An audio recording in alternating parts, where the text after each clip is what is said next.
everybody, I'm Lakota from Meyer Mediums. It's a cold, wintry day in Missouri, and I am sick as a dog. I have been for like 2 days now. It's no bueno. That's Spanish. My family, they went out of town to go to a Super Bowl game.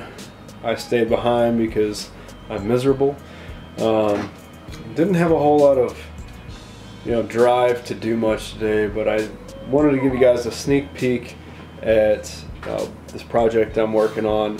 It's a book, The Liverwurst Tree and Other Bizarre Tales. So, that being said, I sketched a little bit today, was coming up with ideas, and I wanted to let you all in on what I'm doing. So let's take a look at that. For those of you who don't know, this picture here is an illustration for the poem The Liverwurst Tree.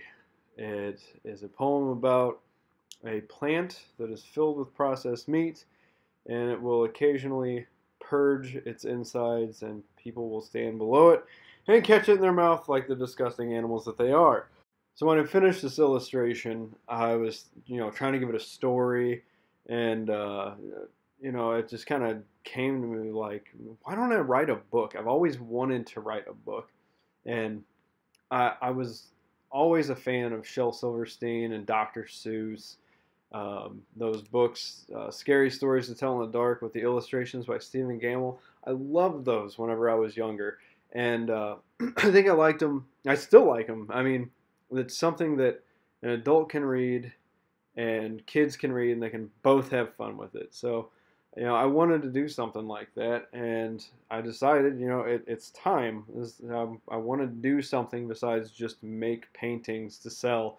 I've always wanted to make movies or, video games, and why not start with books? I mean, you don't need much. You can just type it out and then put the illustrations to it. So, the idea of this book in particular is exactly that. I wanted to do a compilation of short stories and poems with cool illustrations to go along with them.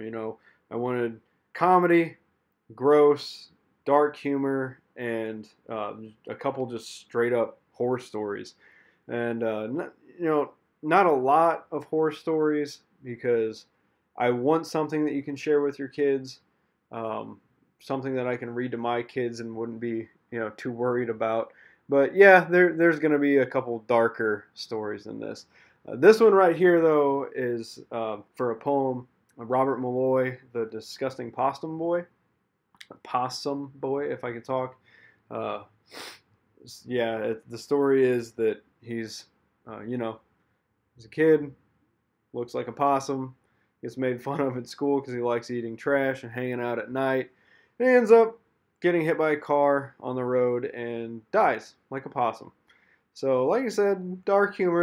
It's very macabre, but not too heavy.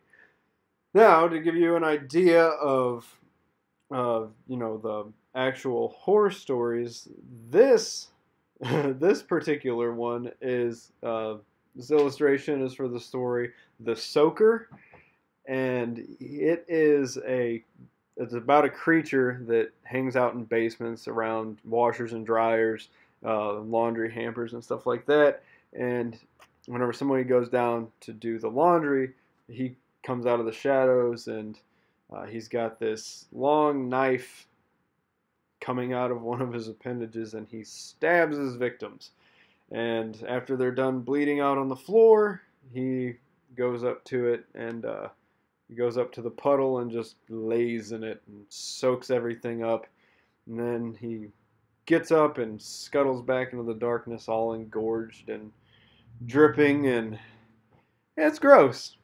But you might not want to share that one in particular with your kids. That's a bit. I'm not actually sure what dark chamber of my brain that idea came from, but it's there. Now it's on paper. Like I said, though, not all of the stories are going to be as dark and horrific as that idea. But this one that I'm working on is it's about a boy who, you know, believes that there's a monster in his closet, and his parents won't listen to him. So, you know, like me, whenever I was a kid, you know, I was adventurous, and you know, if I thought there was a monster in my closet, like I was hunting him down. You know, that he didn't stand a chance. Like I was going after him. I was not going to be prey. So, you know, this boy in the story, you know, like I said, he tells his parents, and they're like, "No, it's just your imagination. There's nothing in there." So him being, you know, 6 or 7 years old, he gets, you know, the only weapon, the biggest, baddest weapon he can get a hold of, and that's this big firecracker in his older brother's room. And he goes after the monster with that, and he lures him out, and you know, the monster tries to, you know, befriend him. Oh, I'm really just a friendly monster, and he ends up eating the kid, but the kid wins because, excuse me, oh, sickness. That's attractive. Anyway, the kid wins because, you know, he's got the firecracker. So, you know, not all the good guys die in these stories. Anyway, I just wanted to give you guys a sneak peek of this little project. We're still very early stages. I would love for this to be at least being published in 2018. Shooting for this year, but who knows? These things take time. I appreciate you guys. Thank you for your support, as always. I hope you're looking forward to this as much as I am, and if you're not, tough. It's happening.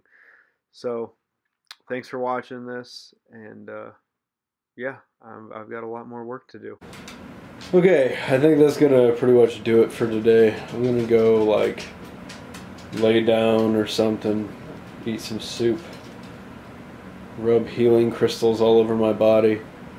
You know, stuff normal people do when they're sick. Thanks for watching. Have a wonderful day, evening, or night, whatever it is for wherever you're at.